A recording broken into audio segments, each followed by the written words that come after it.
Et bonjour à tous, bienvenue dans cette dernière vidéo de notre série API Express. On va passer à d'autres systèmes après. Alors sur cette dernière série, on va juste voir comment fonctionne le fameux Corse Policy et comment le mettre en place correctement, histoire de verrouiller, alors verrouiller c'est peut-être un grand mot, euh, bien finir notre applicatif.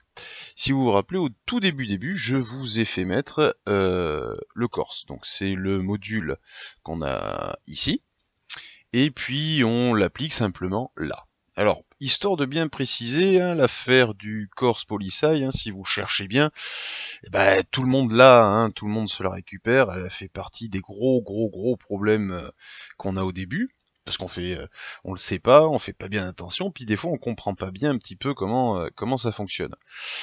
Alors, histoire d'être bien précis. D'ailleurs, hop, on a deux applicatifs ici. Je vous disais, ça c'est notre serveur web qui va fonctionner sur une zone, sur un endroit, sur un nom de domaine. Et ici, j'ai fait un petit applicatif web, un petit site internet un peu idiot, hein, y a rien de bien méchant, c'est une page web avec un script. Et ce script va me récupérer tout simplement mes cocktails.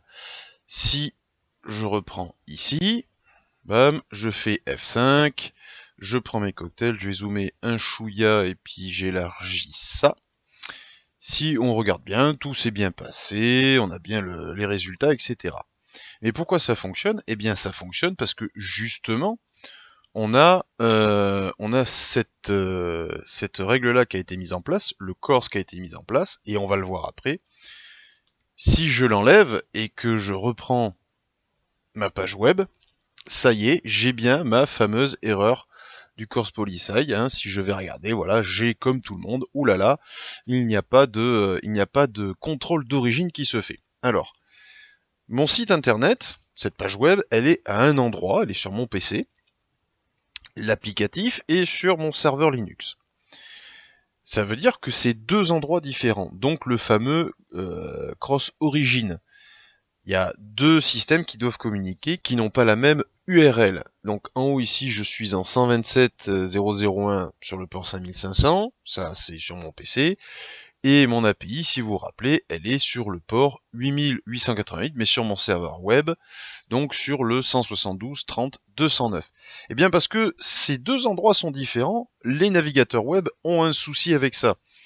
On ne l'a pas avec Postman, tout simplement parce que, hop, si je vais ici, Postman n'est pas un navigateur web. Il n'y a pas ce problème qui se pose. Alors, et je vous garantis que mon Postman, il est bien sur mon PC, exactement comme le site web. Donc, par sécurité, dans le monde du web, dans les navigateurs web, un site qui est sur une certaine URL, donc là ce sont des adresses IP, mais c'est pareil, ne peut pas aller sur un autre site pour envoyer des informations, consulter. Ça, c'est une petite sécurité qu'on met en place. Et évidemment, lorsqu'on met pas cette règle de Corse au début, eh bien, on a un gros problème d'origine. Alors, si on va dans la doc, hop, ici, qu'il va falloir que je zoome un chouïa, hop, hop. Si on va dans la doc tout en bas, alors évidemment, vous avez différentes façons de mettre en place les règles de Corse. Ça, c'est ce qui s'active par défaut lorsqu'on met juste app.use-corse. Origine, eh bien, on prend toutes les origines de n'importe quelle adresse. Les méthodes, nos fameux verbes, on les autorise. Le preflight, on va en discuter après, ainsi que celle-ci. Rien que le fait de mettre Corse, ça nous met en en-tête, en réponse, donc l'origine, toutes les origines et les verbes. Maintenant, si on regarde en détail les requêtes, hop, non, c'est celui-là que je dois prendre. Si je regarde, pardon, ma requête, je vais dans le réseau, je prends mon cocktail et mon header. Qu'est-ce que je vois ici? Déjà, je n'ai aucune origine autorisée. Et c'est bien l'erreur d'ailleurs. On nous dit ici, je n'ai pas de contrôle d'origine. Je vais sur un site qui n'est pas la même URL que moi. On le voit ici, hein. Je vais sur un 172 alors que je suis un 127. et j'ai pas de règle. Alors, on va réactiver la règle, tout du moins, on va réactiver ceci, et on se rappelle que par défaut, si on ne met rien, j'ai origine, tout origine autorisé, tout client qui va questionner mon serveur. Je rafraîchis, à part le problème de mon icône, parce que j'ai pas d'icône, ok, le favicon, j'ai bien ma réponse, et si je regarde maintenant sur mon réseau, eh bien on voit ici que le serveur me répond, toutes les origines sont autorisées, il n'y a absolument aucun problème, tu peux tout m'envoyer. Bon, on a aussi un autre problème ici, c'est qu'on nous dit justement qu'est-ce qui est utilisé, alors ça c'est un autre problème, et Corse nous permet de le verrouiller, hein. Si on regarde ici tous les paramètres utilisables, hop, le expose headers qui nous permet de dire ce qu'on va répondre ou pas. Donc en gros, le cheminement est le suivant.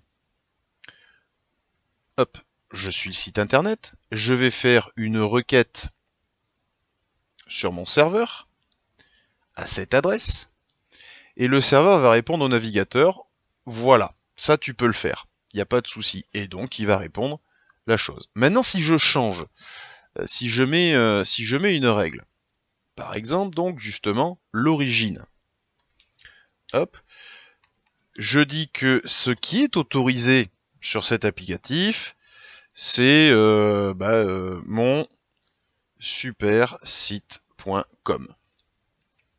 J'enregistre, je rafraîchis, et bam, je me retrouve avec mon problème. Alors, c'est plus une erreur no course policy, c'est une erreur, ça marche pas mon gars.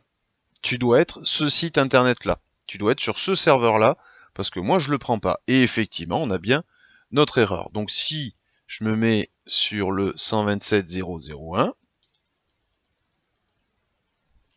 127.0.0.1, qui est bien l'URL que j'utilise en local,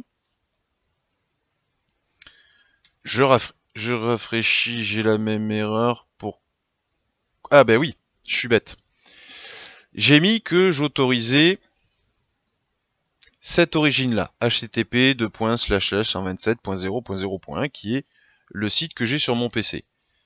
Mais, hop, si je regarde ce que j'ai envoyé, je vais ici, je descends un tout petit peu. Moi, en origine, j'ai mis, il a mis le site tout seul, 127.0.0.1 2.5500. C'est pas la même origine. Donc, je vais rajouter, hop, 2.5500. Et maintenant, boum, voilà, ça y est, ça fonctionne. Toujours pareil, le favicon, mais c'est pas le problème. Donc, il me dit, ton origine, c'est la 127.0.0.1. Moi, c'est exactement ce que je lui envoie. C'est bon, ça passe. On est bien.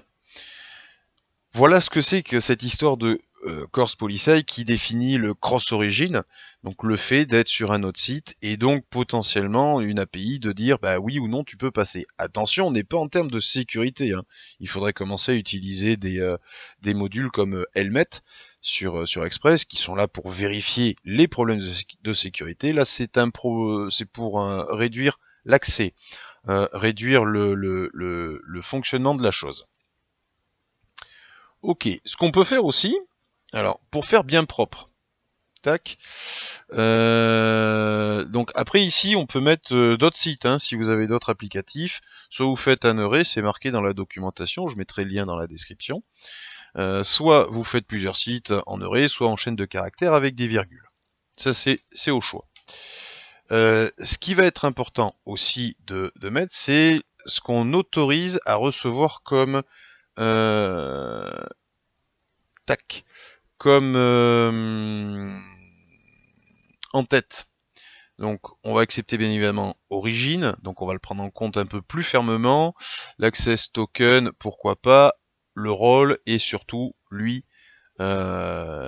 l'autorisation, puisque c'est pour le front à cet endroit-là qu'on va mettre notre token. Alors ce que vous avez là, c'est un peu le standard, d'ailleurs je le mettrai aussi dans la description, je vais pas le mettre sur le GitHub, c'est un peu le classique. Et en plus de ça, on peut aussi verrouiller sur les méthodes, sur les verbes autorisés. Alors, il y a une petite particularité, et on va le voir après. Si, par exemple, je fais donc par méthode, et que je dis que j'autorise simplement get et put. Get et post, pardon. Voilà. J'autorise que ça. Donc là, c'est l'écriture en array. On pourrait très bien utiliser l'écriture en chaîne de caractères aussi comme ça. Impeccable. Et par contre, sur mon site, eh bien, je vais faire un put, histoire de voir. Alors ça, je vais le commenter. Hop. Et je vais mettre ça je le mets en post, en put, pardon. Hop. Et je vais, eh ben tiens, déjà j'ai une erreur de Corse. Ça commence. Est-ce que c'est le preflight Non. Hop là. Ça y est, j'ai déjà le truc. À peine. Alors hop, je le mets ici. À peine j'ai mis put, évidemment. Dans mon code, c'est chaque fois que, comme c'est le live server de VS Code, il recharge à chaque fois.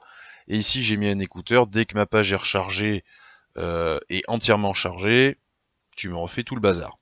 Donc là, il m'a envoyé un put sur quelque chose qui n'est pas autorisé. De côté API, je n'ai autorisé que le get et le post. Alors, qu'est-ce qui s'est passé exactement? En fait, ce qu'il faut comprendre, c'est que put, patch et post, ils envoient ce qu'on appelle les règles preflight. La règle preflight, elle est ici. C'est elle qui nous dit, ben, écoutez, on va envoyer d'abord quelque chose, et après tu vas me dire si oui ou non ça passe. Et en plus, voilà, c'est ça. C'est celle-là, pardon, la preflight. D'ailleurs, c'est écrit, je suis bête. Voilà. Elle, c'est la preflight. Ça veut dire, je vais quand même te poser la question. Ça, c'est typique sur les appels où on envoie quelque chose. Et si on regarde, on voit option. Et c'est comme ça que ça marche. Dès que je veux envoyer quelque chose, d'abord je vérifie. J'envoie à mon URL une option. Forcément, lui, le serveur, il va me répondre avec tout ce qui est autorisé. Je vais zoomer un peu. Hop, je ferme ça. Il me dit, voilà, moi ce que j'ai, et c'est bien la réponse que fait le module Corse, l'origine, ça colle. Et encore, ici, non. Ah oui, je me suis trompé.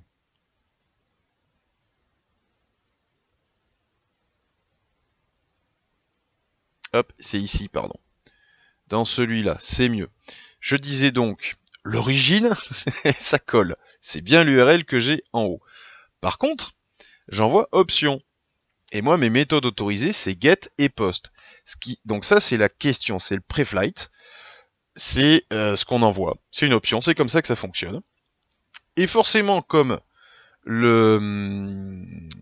l'API m'a répondu ça passe pas ça, c'est pas possible. Et bien automatiquement, lui il va dire bah écoute, par rapport à la règle que j'ai, je peux pas te répondre. Et si on regarde notre console, bah put, il n'est pas autorisé. Alors qu'on soit bien d'accord, toutes ces règles-là qu'on met en place, elles sont bien côté serveur. Si vous avez des problèmes côté front, donc côté applicatif web, c'est pas sur l'applicatif web que ça se résout. C'est bien côté serveur qu'il faut régler nos règles. Donc là, on nous dit, bah, put n'est pas autorisé. Alors, si maintenant je dis que put est autorisé, hop, est-ce qu'il va me changer le truc? Oui, bon, bah, j'ai pas le favicon qui part en cacahuète. Et là, forcément, il me dit, oui, parce que off et login, c'est pas du post, c'est pas du put, pardon. Donc je reviens ici, je mets ça en put, et normalement mon applicatif web se remet à fonctionner, j'ai mon token qui est ici. Et encore une fois, si je ferme côté serveur, normalement, hop, ça c'est bon. Je F5, put n'est pas autorisé, toujours le même délire. Le preflight est envoyé, donc en option, pour dire attention, je te pose une question, est-ce que je peux te faire un put? Et lui, il lui dit bah non, et donc ça ne passe pas. Voilà comment un peu mettre quelque chose de propre sur nos API. On n'oublie pas que quand on développe, on met forcément la règle Corse. Hop, j'agrandis ça. on met forcément donc notre règle Corse pour avoir les valeurs par défaut et ne pas être embêté. Hop, je vous mets ici, voilà. Ça, c'est les valeurs par défaut. Donc pour ne pas être embêté justement avec cette histoire-là. Et quand on a fini de développer, important, hein, encore une fois attention, c'est pas de la sécurité, c'est de l'accès. On n'oublie pas de mettre ces quelques règles-là, ça va quand même vous sauver de 2-3 choses. Alors très légère, hein, mais au moins comme ça c'est fait. Et ça permet de travailler de façon un peu plus propre. Voilà, donc notre applicatif est désormais terminé. Il y a encore énormément de choses qu'on pourrait mettre en place. Il y a encore énormément de façons de faire. Mais là déjà vous avez une bonne base et puis sur la base qu'on a, on pourra commencer à faire des tests avec différentes façons de faire des API avec d'autres frameworks et d'autres technologies. Voilà, sur ce, on va déclarer que notre API REST est désormais terminée.